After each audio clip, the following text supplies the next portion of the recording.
South screen మీద ఎప్పటికీ కనిపించను అన్న జాన్ అబ్రహాం రామ్ చరణ్ గారి RC-16 కోసం మాట తప్పుతున్నాడా? ఇంతకీ RC-16 లో హీరోయిన్ గా ఎవరిని తీసుకుంటున్నారు? డైరెక్టర్ బుచ్చిబాబు గారు ఉత్తరాంధ్ర స్లాంగ్ తెలిసిన వాళ్ళనే ఆడియన్స్ కి రమ్మన్నారు ఎందుకని?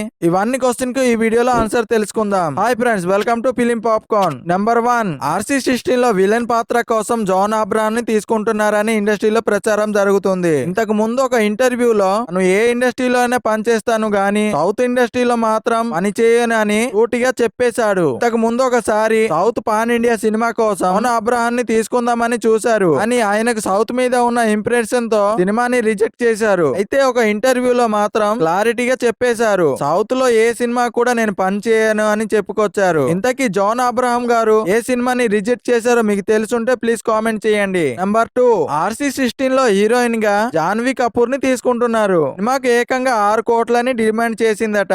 RC-16 లో హీరోయిన్ క్యారెక్టర్ కు ఆవిడ అయితేనే గా సూట్ అవుతుందని డైరెక్టర్ బుచ్చిబాబు గారు చెప్పారట. అందుకని మూవీ మేకర్లు అయితే జాన్వీ కపూర్ గారు ఎంత డిమాండ్ చేసినా సరే RC-16 లో హీరోయిన్ గా తీసుకున్నారు. నెంబర్ 3, డైరెక్టర్ బుచ్చిబాబు RC-16 లో పనిచేసే యాక్టర్లకి ఉత్తరాంధ్ర స్లాంగ్ తెలిసి ఉండాలని, ఉత్తరాంధ్రలో ఉన్న అందరికి యాక్టింగ్ మీద ఇంట్రెస్ట్ ఉన్న వాళ్ళు ఆడిషన్స్ ఇవ్వొచ్చని డైరెక్టర్ బుచ్చిబాబు గారు ఒక వీడియోని రిలీజ్ చేశారు. అయితే mega power star Ram Charan గారు RC-16 గురించి ఒక అప్డేట్ ని అయితే ఫ్యాన్స్ కి ఇచ్చారు. అదేమిటంటే సినిమా స్టోరీ స్పోర్ట్స్ బ్యాక్గ్రౌండ్ కాకుండా ఇండియన్ నేచర్ ఇంకా మట్టి గురించి ఉంటుందని రామ్ చరణ్ గారు ఫ్యాన్స్ కి క్లారిటీ ఇచ్చారు. రంగస్థలం లాగా 90s లో జరుగుతున్న కథలాగా ఉంటుందని రామ్ చరణ్ గారు రివీల్ చేసేశారు. సో ఫ్రెండ్స్, ఈ వీడియో గనక మీకు నచ్చితే వీడియోకి ఒక లైక్, ఒక్క కామెంట్ చేసేయండి. మరికొన్ని మూవీ అప్డేట్ కోసం ప్లీజ్ ఛానల్ ని సబ్స్క్రైబ్ చేసుకోండి. నా పేరు పవన్ పూరి, మీరు చూస్తున్నారు ఫిలిం పాప్కార్న్ తెలుగు.